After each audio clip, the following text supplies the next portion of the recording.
In the heart of the sleepless city, where towers outshone the constellations and glass swallowed the sky, lived Luna Avery. She painted light for a living murals of sunrise on cafe walls, neon-tinted dreams for boutiques, but she loved the dark. Every night, after the hum of traffic dulled and the last train sighed beneath the bridge, Luna climbed the metal stairs to her rooftop. There she sat with her knees pulled to her chest, a sketchbook balanced on them, staring at the lone silver coin of the moon. The city lights dimmed its glow, but still, it looked back. Her grandmother used to tell her that every person carries a piece of the moon inside their heart. That's why we're restless, she'd said. The moon is always half empty, searching for what it's lost. Maybe that's why Luna could never sleep. Tonight, clouds drifted like silk ribbons, and she whispered, "If you're lonely too, shine once for yes." The moon flickered behind the cloud just once. She laughed at herself, embarrassed by the quick sting of hope that moved through her chest. "Dreams," she murmured. "That's all you are." But when she went back inside, the silver light slipped through her window and painted her unfinished canvas a pale face, eyes of starlight, reaching for her through waves of blue. 3 nights later, Luna began a new commission. An art gallery wanted something celestial but modern. She planned a mural called The Lover in the Sky, a man shaped from light. She mixed her paints at midnight, titanium white, indigo, and a drop of silver powder. The room glowed faintly. As the brush swept across the canvas, the bristles trembled as if touched by a breeze that shouldn't exist indoors. Then came a whisper, soft, genderless, close as breath. "You still remember the color of me?" Luna froze. "Hello." The air cooled. The window rattled. Moonlight pooled thicker on the floor, stretching upward until it shimmered like a human outline, fragile, incomplete. "You used to paint me beneath the sea," the voice said. "Do you still sing to the tides?" Her pulse hammered. "This isn't real. I'm tired." The light quivered. "You promised you'd wait by the water." Then the glow collapsed into her sketchbook, leaving only the smell of rain and salt. She didn't sleep that night. By morning, she convinced herself it was exhaustion. But when she returned to the canvas, the figure she'd painted had changed. The eyes were open now, looking straight at her. Days turned to a blur of questions she couldn't answer. Every night, the same whisper found her between waking and dream.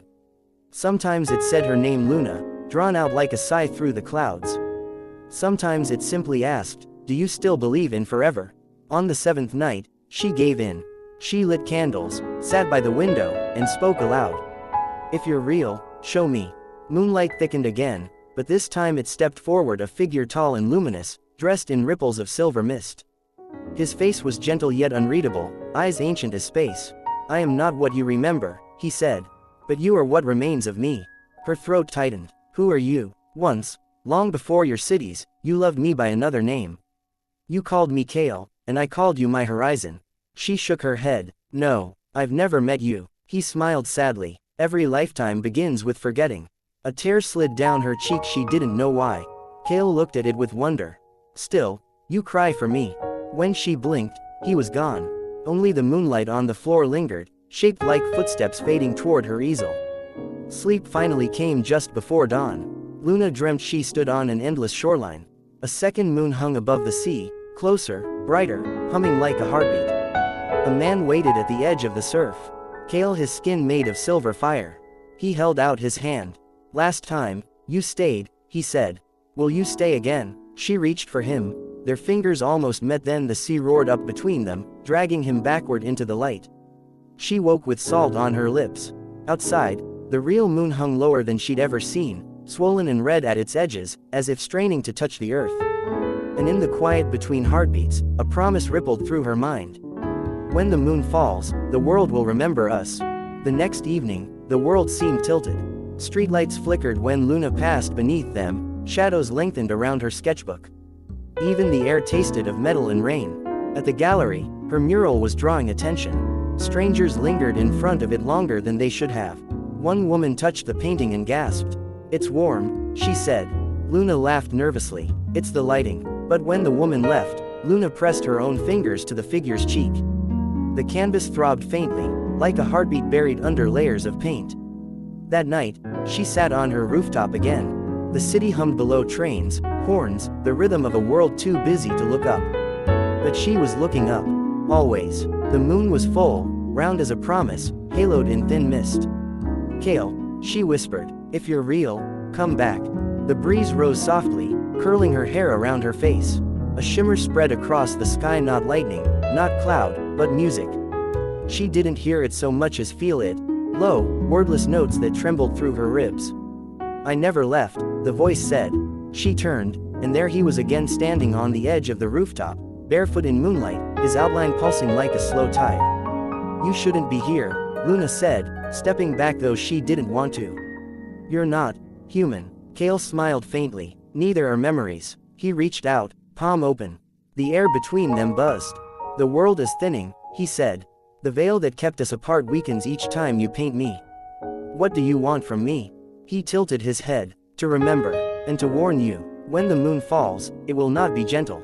Luna tried to return to ordinary life.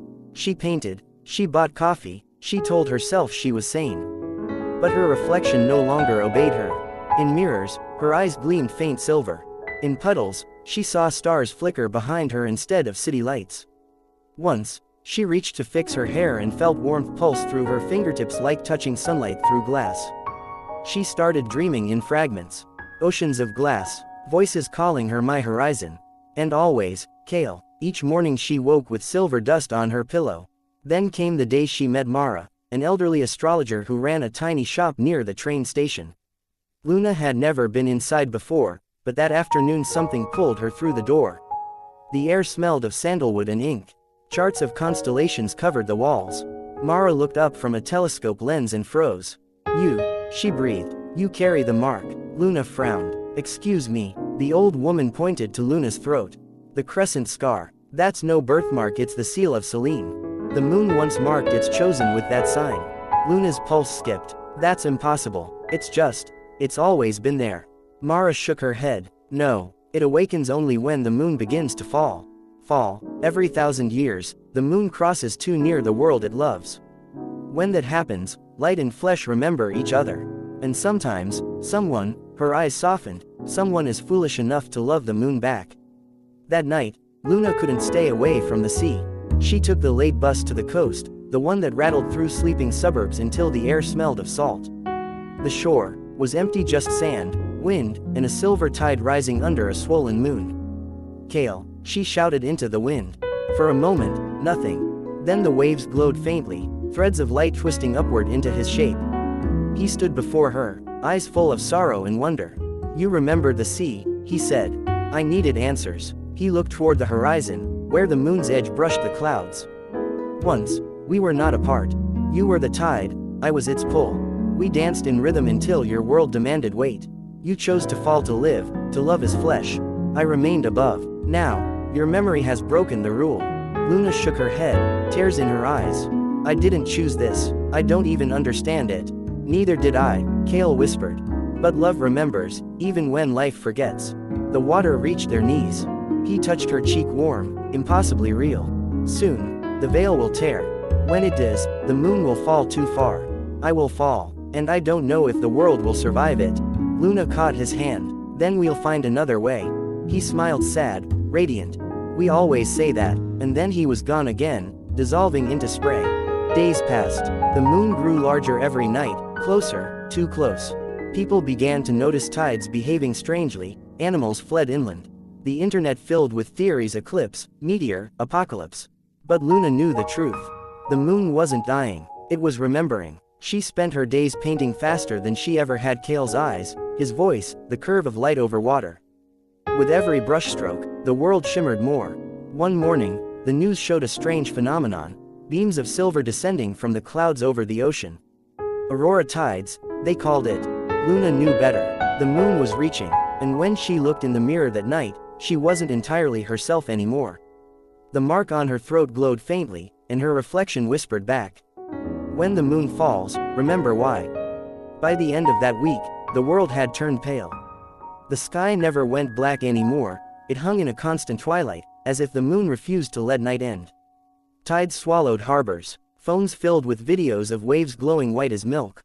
Luna barely slept. When she closed her eyes, she saw Kale sometimes as a man, sometimes as an ocean of light. And each time she woke, another memory surfaced: the scent of rain on marble, the hum of a language she'd never learned, the feel of gravity surrendering to touch. She painted until her hands ached. Each new canvas shimmered faintly even when dry. The gallery called her a prophet of light, but she knew she was only trying to hold on. Then, one dawn, thunder rolled without clouds. A bolt of silver tore through the horizon and struck the sea. For a heartbeat, the world glowed brighter than day. And through that glare, she heard him. Luna, remember. She ran to the shore. The beach was empty except for the wind and a shape kneeling in the surf. Kale, but not as light alone this time. He was half human, his skin pale as frost, his hair streaked with silver. Every breath he took rippled the air around him. He looked up, eyes dazed. The fall has begun. The barrier is breaking. Luna knelt beside him. You're real. You're here. I shouldn't be, he whispered. Every second I stay, the tides rise higher. But I couldn't stay away from you again. She touched his hand. It was warm, trembling. Then we'll find a way to fix it. He smiled faintly. You always say that, and still, we burn the sky. A wave crashed, spraying them with salt and light. For a moment they laughed, a fragile, human sound, and the moon above flickered as if amused. They found shelter in an old lighthouse that hadn't been used in years. Luna lit candles, their tiny flames absurd against the glow pouring through the windows. Kale explored the room like someone rediscovering gravity. He touched brick, glass, wood, all with reverence. This world, he murmured, is heavier than I remember. You were here before, Luna said. Weren't you? He nodded. 1,000 years ago, you were the daughter of the sea keepers. You called me each night to guide the fishermen. When you sang, I listened. When you stopped singing, I fell. Luna felt the truth slide into her bones. I drowned, didn't I? He looked away. You chose to keep me from shattering the world when I came for you. Outside, lightning crawled across the ocean, not yellow, but white and slow, like veins of living moonlight. She took his face in her hands. Then maybe this time we find another ending. Kale's gaze softened. If love could rewrite the heavens, it would have done so long ago. News spread faster than faith. Scientists argued on screens, reporters stood on rooftops where the moon filled half the frame. They called it orbital descent syndrome. Others called it the second creation. Luna and Kale watched from the lighthouse balcony. People lit bonfires along the coast, as if the earth itself prepared for a vigil. Do they know? She asked. They feel it, he said. Every heart pulls toward the sky now. The same longing that made me fall lives in them too. The wind thickened, humming like a heartbeat. Luna leaned against him, and for the first time his shadow fell across the floor like any man's. You're becoming human, she whispered. And you, he said, touching the mark on her throat, are becoming light. They stood together until dawn broke, or rather, until the world tried to remember what dawn was. The following night, the sea receded for miles, leaving the seabed glistening under the swollen moon. Kale stiffened. It's calling me back. If I return, the tides will calm. If I stay, the earth may drown in silver. Luna's throat tightened. Then I'll go with you. You can't. The sky unravels anything made of flesh. Then teach me to be light. He looked at her for a long moment, sorrow and awe tangled together. You already are. He placed a hand over her heart. A pulse of warmth spread through her chest, her veins shimmered. The mark on her throat flared bright enough to blind. You remember now, Kale said softly. You are the song that held the moon. Tears blurred her vision. If I'm the song, then stay until it ends. He smiled through the shimmer. It never ends, Luna. It only changes key. And with that, he kissed her, a touch that felt like falling upward. The wind roared, the lighthouse trembled. Outside, the moon split into two radiant halves, one sinking toward the sea, one climbing higher than ever.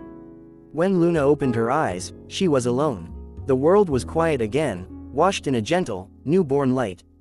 Above, a thin crescent hung where the full moon had been, pale and perfect as if the heavens had begun again. For 3 nights, the world forgot how to shine. After the burst of radiance that tore the sky in two, daylight returned pale and fragile, as though the sun itself feared to breathe. Luna wandered the coastline, calling Kale's name until her voice broke. The lighthouse stood half-ruined, candles drowned in wax. In the cold glass of its lantern room, she saw her reflection flicker, sometimes her face, sometimes his. Each time the tide reached her toes, it whispered, "Remember." She painted him again and again on driftwood, on broken stone, on her own arms when she ran out of canvas. Every stroke a prayer, every color a plea. But Kale did not come. Then, one dawn, She felt the world inhale the faint pull that meant the moon was rising again. Only this time, it rose eclipsed, veiled in shadow. And in that shadow, she heard him whisper, "I am still here, but not for long." He appeared at dusk, wavering like heat above water. Luna ran to him, her feet slicing shells, blood mingling with foam. When she reached him, her hands passed through his chest. "You're fading," she said. "I'm caught between," he answered. "Part of me still belongs to the sky that refuses to let go." She pressed her palm to his, forcing herself to believe in warmth that wasn't there. "What if I could anchor you here?" His smile was heartbreak. "Then the earth would drown in my shadow." "I don't care," she cried. "You would when the sea swallowed your home." He looked at her with the tenderness of surrender. Love isn't meant to cage the light that guides it. Wind whipped around them, scattering sand like sparks. The moon above flickered black, swallowing silver, silver fighting back. "You once chose to fall," Kale murmured. "Now it's my turn to rise." The day of the eclipse came without warning. People filled streets and rooftops, staring upward as a black ring bit into the moon. Luna stood alone on the cliff, the world hushed around her. She could feel Kale everywhere inside the air, the tide, the beat beneath her ribs. "Don't leave me," she whispered. The shadow deepened until the sea turned to glass. From its mirror surface, light spiraled upward, a column of silver that formed his shape one last time. He looked almost human now, weary, radiant, utterly real. "Luna," he said, "every world needs darkness to see its stars. Don't fear losing me, I am the light that taught you how to look up." She reached out, trembling. "Then take me with you." He shook his head. "You already are. Every tide that touches the shore carries my memory of you." The eclipse crowned them both in fire. Luna felt gravity loosen, felt her hair rise like smoke. She kissed him once, tasted salt and starlight, and in that instant she understood. He was never meant to stay, but neither was she meant to forget.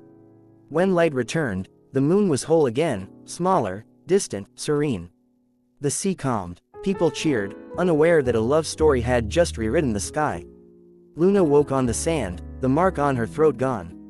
In its place, a faint crescent scar of pale silver shimmered only when moonlight touched it. She built a new studio overlooking the water. Her paintings glowed softly in the dark, as though remembering for her. Visitors said they felt peace when they looked at them, a strange, wordless ache of hope. Sometimes, late at night, she'd step outside and whisper toward the horizon, "Are you still watching?" And the tide would answer with a single, luminous wave. Years later, children called her the moon painter. They said the glow in her artwork came from something she'd swallowed as a girl, a piece of fallen starlight. She never corrected them. How could she explain that it wasn't light she'd swallowed, but love? On quiet nights, when clouds drifted like veils across the sky, Luna would feel that same pull in her chest, the rhythm of a tide that belonged somewhere higher. And she would smile, whispering into the wind, "We found another ending after all." Above her, the moon shone gentler than ever, as if bowing toward the woman who once taught it how to fall. Time became gentle after the eclipse. The world adjusted to a sky that no longer feared the dark. Nights grew softer, silver instead of black. People noticed their dreams brightening, full of oceans and songs they couldn't name. And somewhere along the coast, in a small glass studio overlooking the sea, lived a woman named Luna Avery. Her hair had turned white too soon, but her eyes held the glow of calm water. She painted light the way others breathed. Each canvas shimmered faintly in the dark, as if lit from within. She never signed them, each one was simply marked with a small crescent in the corner. Collectors came from cities and continents away. They spoke of her art as though it healed something nameless inside them. When asked what inspired her, Luna always smiled. "A story," she said, "about how even the moon can learn to love without falling." One midsummer night, as the sea stretched quiet under the stars, Luna felt a familiar pull at her chest. It had been years since that hum had stirred in her blood, soft as a heartbeat made of light. She stepped outside. The air was silver with mist, the water shimmered as though threaded with moonbeams. The tide came in higher, curling around her ankles like a greeting. And then she saw it, a faint glow in the surf, moving toward her. At first she thought it was a reflection, until she heard the whisper. "You kept your promise." The waves shaped themselves into a figure of light Kale, not in full form, but a tender outline, enough for her heart to remember. "I thought you'd gone forever," she said. "Forever is only distance to those who forget how to see," he answered. "The sky remembers you, Luna." Each time light touches water, I am there. Tears blurred her sight, but they were not sad ones. You look peaceful. Because you taught me how, he said, smiling. When the moon fell, I thought I was falling apart. But you showed me I was falling in love with the world, with its tides, with you. And that kind of love never ends. It only changes shape. He stepped closer. The tide rose gently to her knees, cool and luminous. For one shining moment, she felt weightless, as if the sea itself was carrying her upward. What are you now? She whispered. Every reflection. Every night the moon leans toward the water, I am there watching, remembering the woman who turned falling into flight. From that night onward, something changed in Luna's paintings. Her new works glowed not just with silver, but with soft waves of color light that seemed to move when no one was looking. People said it was impossible, but they came anyway, standing before her art in silence, their faces washed in quiet awe. She donated most of what she earned to rebuild coastal villages lost during the tides. When asked why, she said, because love should leave the world brighter than it found it. Children loved her most. They'd visit her studio, listen to her stories of the moon that once touched the sea, and help her scatter paint across new canvases. To them, she was half myth already, a kind woman who smelled of salt and light, who never feared the night sky. One evening, a little girl pointed at the crescent mark on Luna's neck and asked, "Does it hurt?" Luna smiled. "No, sweetheart, it's where the light comes in." Years later, after Luna's final painting, a vast mural of silver waves and two silhouettes meeting on the horizon, the townspeople found her asleep by the window, her brush still in her hand, the moonlight resting softly across her face. They buried her on the cliff where she'd once met Kale, overlooking the endless sea. And on the night of her passing, the moon appeared larger than it had in centuries, low, golden, almost smiling. Fishermen swore they saw two figures walking across the water, hand in hand, until the dawn broke and they vanished into light. From that day on, the ocean along that coast shimmered faintly at night, as if remembering. The locals began to call it the Lover's Shore, and travelers came from across the world to see the place where the moon once fell in love. Sometimes, when the tide is still and the world quiets enough to listen, a voice seems to rise from the waves, a woman's voice, soft and certain. Love isn't about holding on. It's about shining where you are. And above, the moon answers in silence, full and bright, keeping watch forever. Thank you for listening. If this story touched your heart, let it glow a little longer like moonlight in memory. Don't forget to like, share, and subscribe for more tales that remind us what it means to love.